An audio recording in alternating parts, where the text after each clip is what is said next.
Hello and welcome to my YouTube channel. If you're new to this channel, my name is Amra and this is Amra's Beauty Blog. I'm a freelance makeup artist with a passion for all things beauty. If you're a subscriber, then a welcome return. If you like this video and would like to see more, then please don't forget to hit the subscribe button and the notification bell for weekly uploads.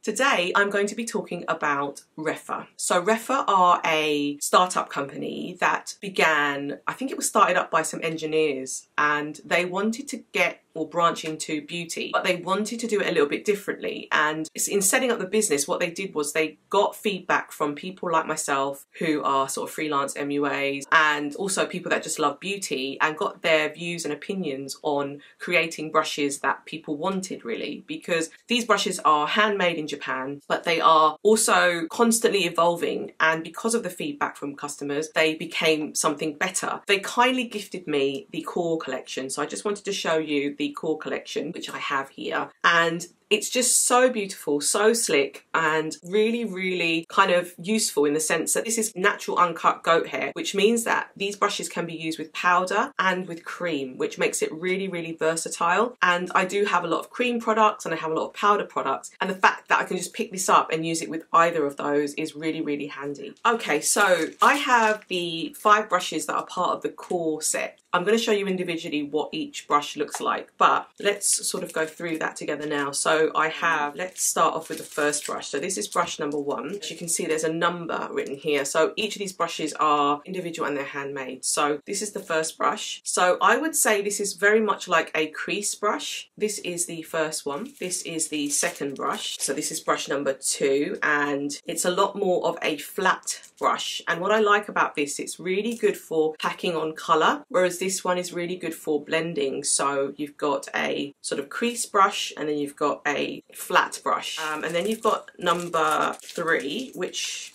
is quite pointy. I don't know if you can see that, but that's really good for the inner corner of your eye or anything that requires fine detail. And then number 4 is this brush. So this is really cool because it's got a bit of a slant to it. So I would probably use that for either sort of bronzing or for even highlight. It could work because it's quite small and it's got a slant to it. So I think this brush would be quite versatile. And then the final brush is number 5, and this is very much a good cheek brush. You can use it even for bronzing. I mean, it really depends because it's really sort of versatile. So these are the 5 core brushes that I have from the Rephr collection. And as I said, this was gifted to me. As a makeup artist, you always want to try different brushes and see how they work. And I'm really intrigued to see how this compares to my Sonia G collection, which is behind me. And just as a sort of point of reference, I also have other brushes from other brands as well, as you can imagine. So it's going to be really interesting to see how this compares when I start using it with different products. Let's go through what these are individually and what their names are and what they're made from. There's 5 do-it-all brushes that will instantly elevate your makeup experience in a luxurious way. Handcrafted by master artisans in Japan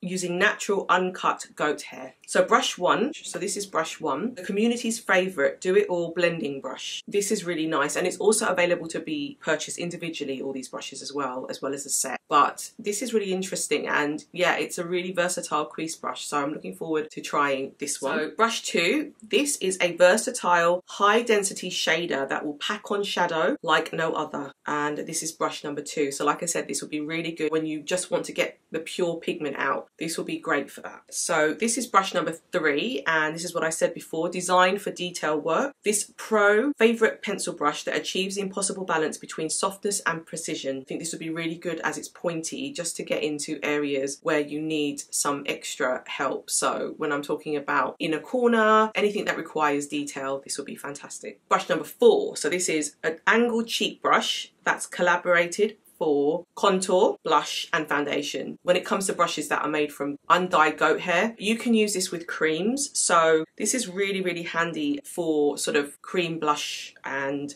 You know, sometimes when you use a contour, I have like the Fenty cream bronzer, which I could probably use this brush for. I have the Patrick Tar blush, which I could use with this as well. So this is really, really good. And foundation, so really handy for that. And then brush number 5, which is this one, our flagship multi-purpose cheek brush. So again, you can use this with creams as well. So all of these 5 you can use with creams. So that's worth noting as well. I'm going to show you the brushes in a little bit more detail. So this is brush number 1, fantastic crease brush, brush number 1. So as you can see, really sleek design. So really good crease brush there. This is brush number 2. So like if you want to pack on colour from an eyeshadow, this is a really good flat brush for that. A nice sort of flat brush. Then I have brush number 3, which is more pointy, which I think will be fantastic for sort of getting into the inner corner, that sort of thing. Brush number 4, so this is the slanted cheek brush, and this is good for like contour, for sort of bronzers, for foundation. It's just really, really versatile. So that's that one. Brush number 5 is this one, and it's really versatile, a really good sort of cheek brush. You can use this again with sort of either creams or powders. So these are the 5 core brushes from the collection from Rephr. I am really looking forward to trying these out. I'd like to see how versatile they are with creams and with powders and how they perform on my skin. And I would probably in the future do a comparison between these brushes and my Sonia G brushes as well. And I'd love to compare them with my Tom Ford brushes, because from memory, I think the Tom Ford brushes were made from goat hair as well. So it would be a really good comparison. Please let me know your thoughts on Rephr brushes. Let me know what you think of them. Have you purchased Rephr brushes before? Is it a brand that you know very well? What are your favourite Rephr brushes? What don't you like so much? And any kind of comment that you'd like to make about that, I would really appreciate it. I'd love to hear your thoughts. So please don't forget to hit the subscribe button and the notification bell for weekly uploads, and I will see you in my next video. Thank you.